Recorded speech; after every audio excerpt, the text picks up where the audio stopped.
ازيكم عاملين ايه؟ المرة دي بقى عملت بيتزا. عملتها من غير ما اضطر اعمل عجينة بقى واستناها تخمر والكلام ده. حاجة كده سهلة وسريعة، في ربع ساعة بالظبط هتكون جاهزة ان شاء الله. ونتيجتها مضمونة للناس اللي بقى ما بتعرفش تظبط عجينة البيتزا، او مكسلة تعمل عجينة بيتزا في الحر ده بقى وتستناها تخمر كمان. ووقفة المطبخ طبعا في الحر ده بتبقى صعبة شوية. فدي بديل ممتاز جدا للبيتزا.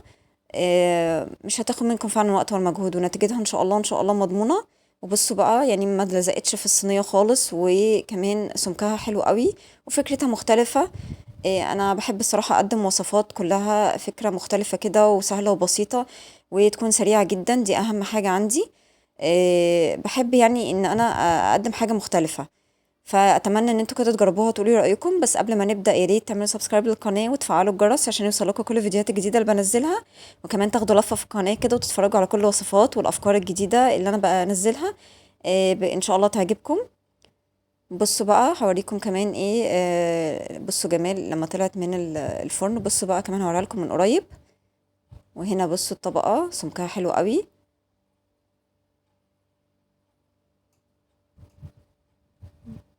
ما شاء الله كده لذيذه خالص. اول حاجه بقى عملتها ان انا جبت البصل وهقطعه تقطيع عشوائي كده.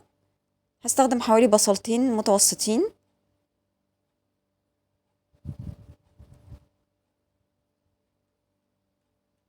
عايزين تفرموا البصل تخلوه مفروم براحتكم. بس يعني عادي مش مستاهلة يعني نقطعه تقطيع عشوائي كده، وبالعكس يبقى باين في الأكل، يبقى له ظريف جدا عادي. أهم حاجة بس نديله حقه على النار ويدبل كويس عشان المضغة بتاعته ما تبقاش غلسة أثناء الأكل يعني.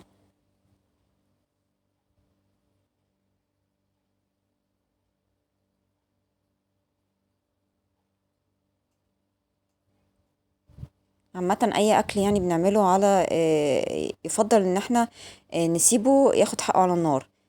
اي حاجة بنعملها عامة في المطبخ نسيبها تاخد حقها عشان تطلع حلوة وطعمها لذيذ وكل حاجة محطوطة تدي النكهة بتاعتها. بعد كده جبت بقى الفلفل الالوان وهقطعه شرايح بالشكل اللي انتوا شايفينه ده.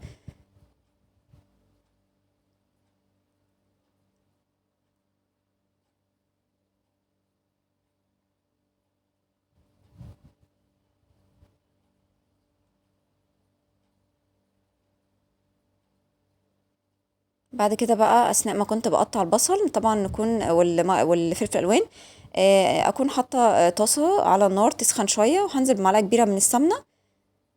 واول ما تبدا تدوب كده شويه هنزل بالبصل، وهسيبه كده اديله تقليبه كده واسيبه يتشوح شويه ويدبل شويه معايا.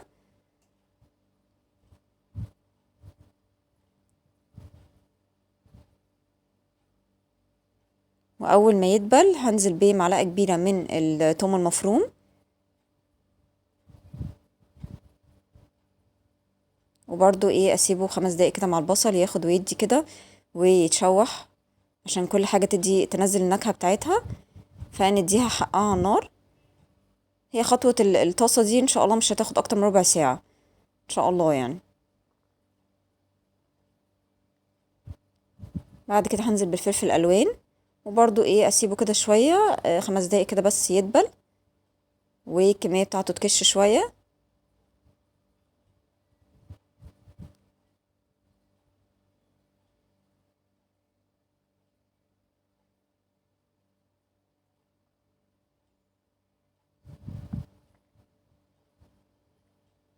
اول بعمل الثلاث مكونات اللي حطيناهم دول يتبلوا، هنزل باللحمه المفرومه. كميه اللحمه المفرومه ترجع لكميه البيتزا اللي انتوا عايزين تعملوها في الاخر. عادي انا ممكن بعصج او يعني بعمل اللحمه المفرومه بزياده. ممكن انتوا تحسوا ان الكميه هنا كتيره شويه، ولكن انا لما بيزيد مني بشيلها في الفريزر، بتنفع في اي حاجه تانية. فمش شرط ان انا استخدمت الكميه كلها اللي انتوا شايفينها في الطاسه. لا انا في حبه بشيلهم بعد كده في الفريزر وبستخدمهم في اي حاجه تانية. يعني بحب اللحمه المفرومه دي بالذات اول لما اعملها كده اعمل كميه بالمره.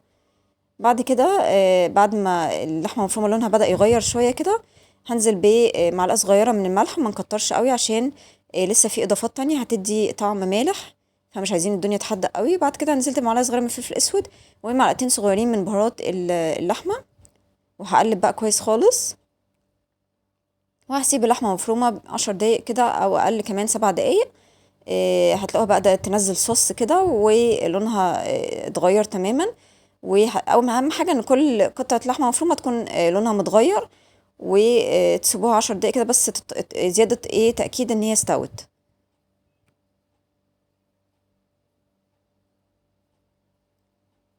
بعد كده بقى خلاص، اول ما بتستوي ببدأ اجهز بقى الصينية بتاعتي، واحط فيها ورقة زبدة واديها بخة زيت بسيطة كده بس عشان احتياطي البيتزا ما تلزقش. وهجيب اول طبقة من عيش التورتيلا. كيس التورتيلا فيه منه احجام، فيه كبير وفيه الصغير، انا استخدمت الكبير، براحتكم. ممكن تستخدموا الصغير، الاتنين بيطلعوا حلوين جدا. انا عملت برضو كمية عملت يعني واحدة تانية بالتورتيلا الصغير وطلعت حلوة جدا، بس انا مش مصوراها يعني. وفي منه الابيض وفي منه الاسمر. انا هنا مستخدمه الاسمر، بحسه افضل يعني وصحي اكتر يعني. ولكن براحتكم، هما الاتنين حلوين جدا عادي يعني. وبعدين بحط شويه لحمه مفرومه كده زي ما انتم شايفين. المهم ان هو الكيس بيبقى فيه حوالي 5 قطع من عيش التورتيلا. فانتوا لو جبتوا كيسين، الكيسين هيعملوا معاكم 5 بيتزات. الكيس الاولاني هيعمل بيتزتين، لان كل بيتزاية بتاخد طبقتين من عيش التورتيلا. بعد كده بحط شويه موتزاريلا زي ما انتم شايفين كده. فاول كيس هيعمل معانا بيتزتين، وهتزيد واحده هناخدها مع الواحده اللي هتزيد من الكيس التاني، فكده هيبقى 5 بيتزات.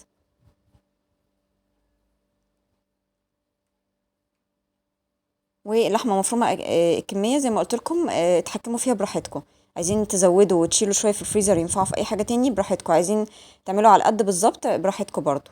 بعد كده احط طبقه تانية من عيش التورتيلا فوقيها كده زي ما انتم شايفين.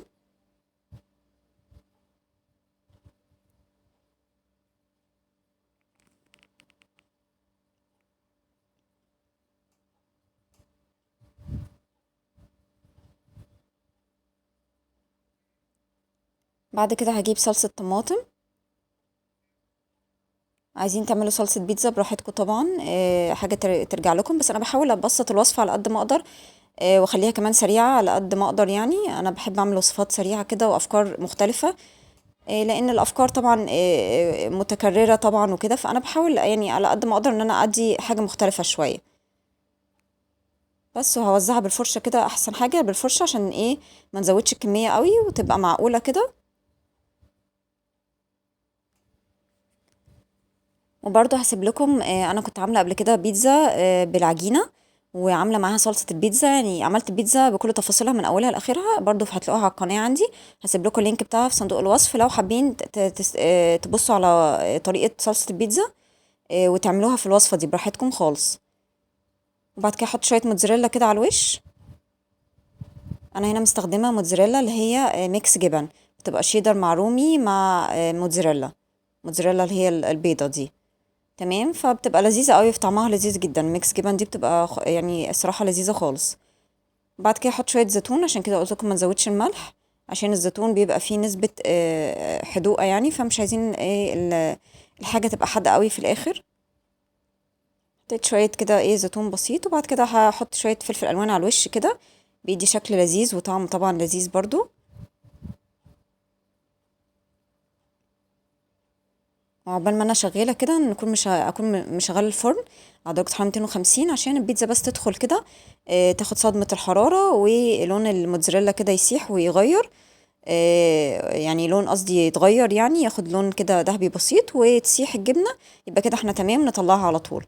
زي ما انتم شايفين كده، بصوا، بعد ما لون الموتزاريلا كده خد لون ذهبي بسيط خالص وساح معانا، خلاص نطلعها. جميله جدا بجد يعني، انصحكم ان انتوا تجربوها.